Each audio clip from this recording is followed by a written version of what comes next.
بسم اللہ الرحمن الرحیم۔ منتخب احادیث کلمہ طیبہ ایمان سے پڑھا جا رہا ہے۔ حدیث نمبر 97۔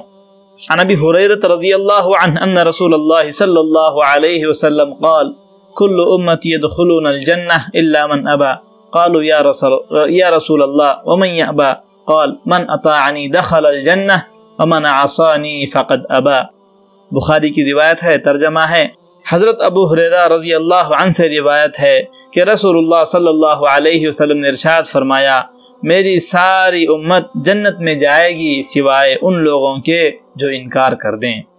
صحابہ نے دریافت کیا، یا رسول اللہ، جنت میں جانے سے کون انکار کر سکتا ہے؟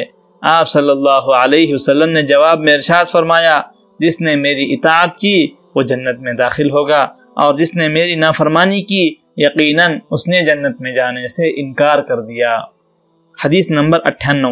عن عبداللہ بن عمرو رضی اللہ عنہما قال قال رسول اللہ صلی اللہ علیہ وسلم لا يؤمن احدكم حتى يكون هواه تبعا لما جئت به۔ حضرت عبداللہ بن عمرو رضی اللہ عنہما سے روایت ہے کہ نبی کریم صلی اللہ علیہ وسلم نے ارشاد فرمایا، کوئی شخص اس وقت تک کامل ایمان والا نہیں ہو سکتا، کوئی شخص اس وقت تک کامل ایمان والا نہیں ہو سکتا جب تک کہ اس کی نفسانی چاہتیں اس دین کے تابع نہ ہو جائیں جس کو میں لے کر آیا ہوں۔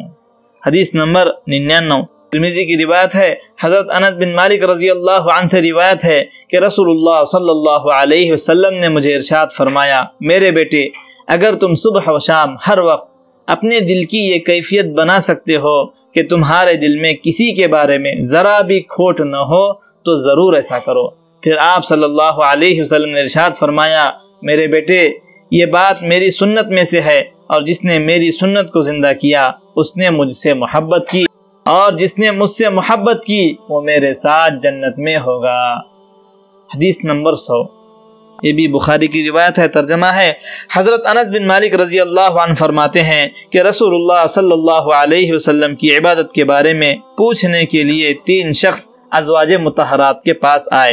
جب ان لوگوں کو رسول اللہ صلی اللہ علیہ وسلم کی عبادت کا حال بتایا گیا تو انہوں نے آپ کی عبادت کو تھوڑا سمجھا اور کہا، ہمارا رسول اللہ صلی اللہ علیہ وسلم سے کیا مقابلہ، ہمارا رسول اللہ صلی اللہ علیہ وسلم سے کیا مقابلہ، اللہ تعالیٰ نے آپ کی اگلی پچھلی لغزشیں اگر ہوں بھی تو معاف فرما دی ہیں۔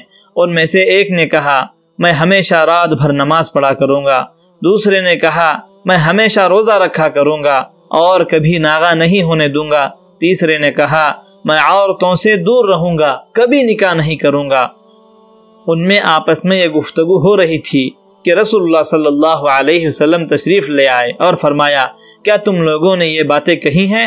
غور سے سنو، اللہ تعالیٰ کی قسم، میں تم میں سب سے زیادہ اللہ تعالیٰ سے ڈرنے والا ہوں اور تم میں سب سے زیادہ تقوی اختیار کرنے والا ہوں، لیکن میں روزہ رکھتا ہوں اور نہیں بھی رکھتا، نماز پڑھتا ہوں اور سوتا بھی ہوں، اور عورتوں سے نکاح بھی کرتا ہوں، یہی میرا طریقہ ہے، لہذا جس نے میرے طریقے سے اعراض کیا وہ مجھ سے نہیں۔